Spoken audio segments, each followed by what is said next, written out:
Hi everybody, welcome back. My name's Claire.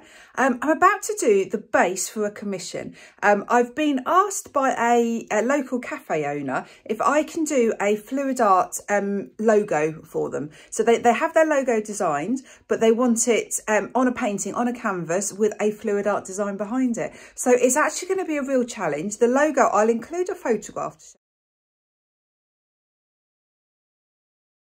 The logo is actually quite complicated, but very precise. So I'm going to do a lovely sort of one of my explosive Dutch pours with the colours from the cafe, and then I'm going to stencil and paint on top the logo, the symbol in white. So it's going to be a challenge. I'm really excited to try this and really honoured that I've been asked to do this. So let me show you the colours I'm going to use. So these are the colours I'm going to use. This colour, the Amsterdam greenish blue, this is the main colour I want to use. So it's like a dark blue, but it's got a beautiful, beautiful greeny tone to it. So this colour matches the tiles in the cafe. So that I want it to be the majority of that, but also to match the logo of the cafe. I think it's very, very similar to this one. So the Pebeo Studio Acrylics Payne's Grey. So they're the two main ones, but to complement those, I'm going to add some others. So I've got a little bit of Pebeo Studio Acrylics Prussian Blue. I've also got the iridescent blue black and some silver. Then a little bit of pearl white, and then a little tiny bit of Montmartre gold. In the cafe, there is some really lovely oak worktops. So I think just having a little bit of gold will actually pick that out from the cafe. And then I've also got this. Now, this is old, so I don't know what it is. I think it might be pewter. It's sparkly. It's like a really, really deep silver. And I just found it, and I think it just works beautifully. So I might add that as well. So all these colours, they're mixed with floetrol, and I'll put the recipe for them in the description of the video. My canvas is a 40 by 50 centimetre box canvas. So the design, the explosive Dutch pour, is going to start from the centre. So I'm going to put lots of colour down around the edge, and then I'm going to blow the paint out with the hairdryer from the centre. So it's going to have a sort of focal point right in the centre. And then the design is going to go here. So it's a long design, so it's going to go, so the canvas will be hung in a portrait position with the design on here. So don't need to worry about the design yet, just these base colours. So I'm going to put the colours down. I'm going to start with some of the darker colours and then just drizzle some of the lighter colours on top, I think. So I'm just going to start with some Payne's Grey. The lovely thing about Payne's Grey is it's just got this wonderful blue tone to it. It doesn't, to me, it doesn't look like a grey at all. It just looks like a really lovely dark blue.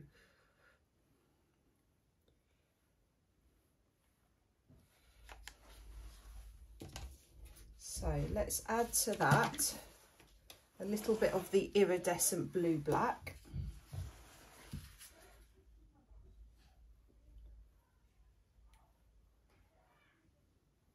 So with this pour, I'm putting the majority of the colour near the centre, because then I'll be blowing from the centre outwards. So it doesn't matter that the outsides aren't covered. Let's put in now a little bit of silver.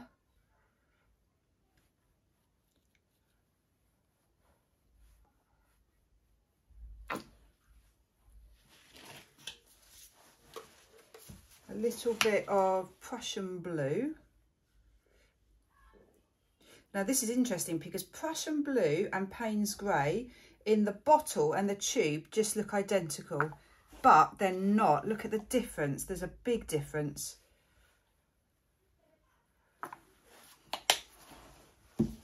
Right, let's just add a bit of gold.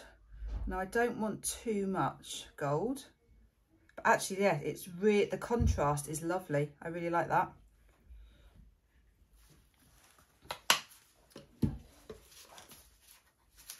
Tiny bit of white,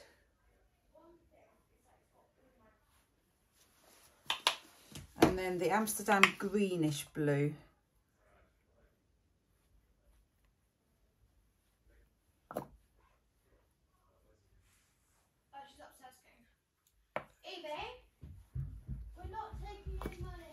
Right, so I haven't added the pewter. I don't think I need it.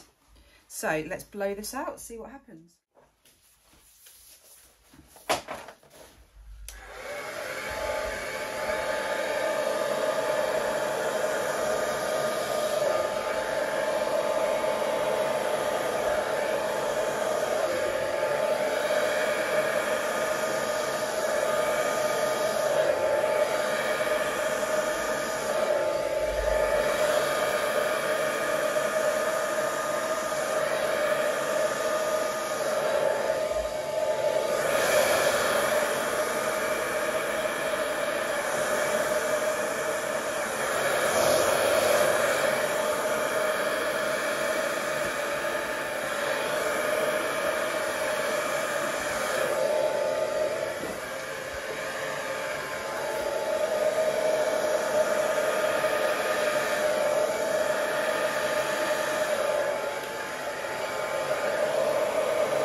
So I think this is absolutely perfect for what I want. You may have noticed I just when I first blew it out, I just stood back, and I think I was a bit disappointed initially because there wasn't very many cells, there wasn't much interest. But the longer I've left it, you can see all of these details popping up, all of these cells. The iridescent blue black has really amazed me. Look at all the iridescent blue black cells there. So actually, again, the longer I've left it, the more cells and the more interest there is in this. The colours have just interacted beautifully. I love the fact that you've got quite a lot of the Payne's grey, the dark blue at the beginning, at the middle, sorry, but then at the edges, you have much more of the turquoisey, the greenish blue. I am so pleased with it. I think what I was aiming for was something with a bit of variation, so a bit of detail, something pretty to look at, but without it being too obvious, because you're going to have a nice bright white stencil and a bright white logo in the centre.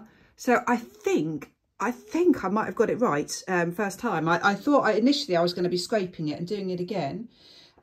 It will darken as it dries, so that would be my only concern, that these areas of blue versus the turquoise, as it dries, will that still remain distinct, the two colours separate? So I just hope it doesn't dry too dark. But so far so good. I'm quietly confident that that this is what the client is wanting. So I will be back when it's dry. It's now dry. Often I don't like paintings as much when they've dried because they go darker. This is the opposite. I love this dry, and that's because it has gone darker, but that shows the lighter bits. It's highlighted all the lighter bits. So I think now you see the design a lot more actually than when it was wet. So I'm over the moon with this. The colours are amazing. So you've definitely got more of the turquoisey around the edge. I love the little hints of gold, the little hints of white, the cells. I think what I'm most happy with is that it's not too fussy, because the design that I'm going to embellish on top is quite fussy and quite complicated. I didn't want something that was just too fussy. So at a glance, you know, if you stood back and looked at it, it just looks like a dark, slightly mottled painting.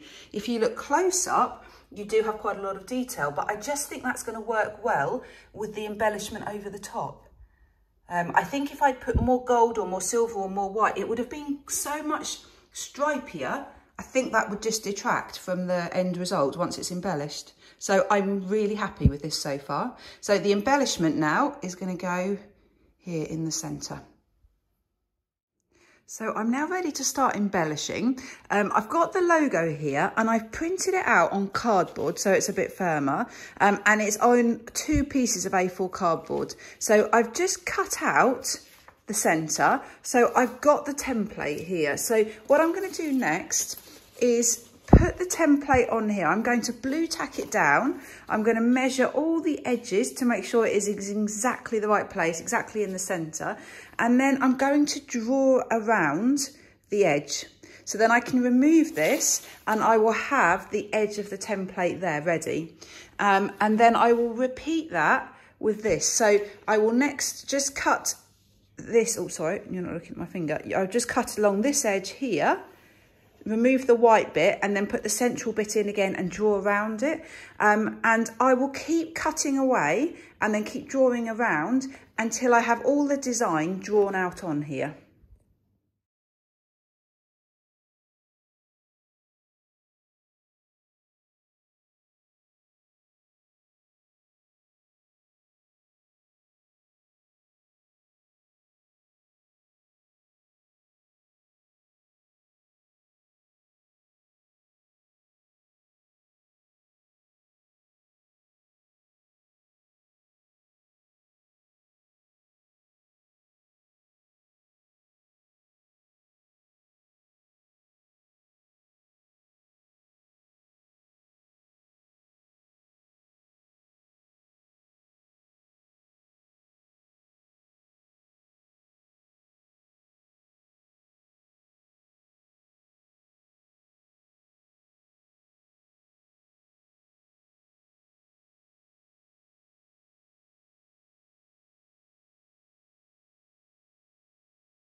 So that took a lot of cutting, a lot of patience, a lot of positioning, but I've done it. So really, really pleased. A couple of things I wanted to say. I used a biro, and can you see why? Because it's a black biro on dark paint, but you can see it just glistens. So I can see it. So my one worry was that whatever I used wouldn't show up. It's a bit subtle, but I can see it. It almost looks bronzy colour with the light shining on it. So I've got my template there. Other thing I meant to say was I didn't ever use the outline. I just realised I didn't need to. I just needed to cut around the central bit. And then third thing to say is I've used frog tape. So frog tape, it's brilliant tape. I think it's painter's tape because you can put it onto some painting and pull it up, and it's strong tape, but it doesn't leave any mark on your painting. So I just used the frog tape just to secure everything in position, then lifted it up and drew underneath. So I'm now ready to start painting.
So I finally finished. The logo took me ages. So as you saw, the stenciling out took quite a long time, but then the actual painting took ages because it had to be done so carefully and so precisely. I ended up also using a Posca pen to try and sharpen up the edges. I ended up using a ruler and the pen line to try and get really crisp, sharp edges, especially on those vertical straight lines. And also several layers of paint because I wanted it to be as dark, or sorry, as bright, as solid a colour as possible. So let me show you up close.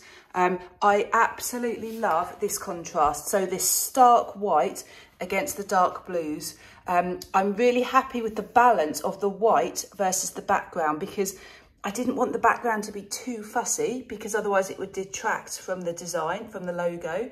But equally, it has to have something about it. It has to have some design. It has to have some pattern. Otherwise, well, you might as well just paint it all one colour. So I really feel the balance works. I've got all the colours showing through. You can see the turquoises, you can see the deep blues, and just that hint of gold for the cafe's worktop, I think just brings out the colour of that worktop. So it's subtle, but it's there. If I had too much gold, it wouldn't look right. So I'm so pleased. I should have mentioned the cafe is called the Station Cafe in Histon, and it's along the guided bus, which is an old train line. And so hence you've got the train, you can see the train in the design, but also the cafetiere, the cup of coffee in the centre. I showed my husband and what he thought it looked like. The train, if you imagine the train is coming towards you, and the blue is all the sort of the air or the smoke going backwards. So it's coming at high speed and it's pushing through all the air. So you can see all the air and all the smoke from the centre sort of leading outwards. So my first proper business logo. Great, thank you so much for watching. Please let me know what you thought of this. If you've got any questions about the process, the way I did things, please do leave me a comment. Great, thanks so much for watching. Bye.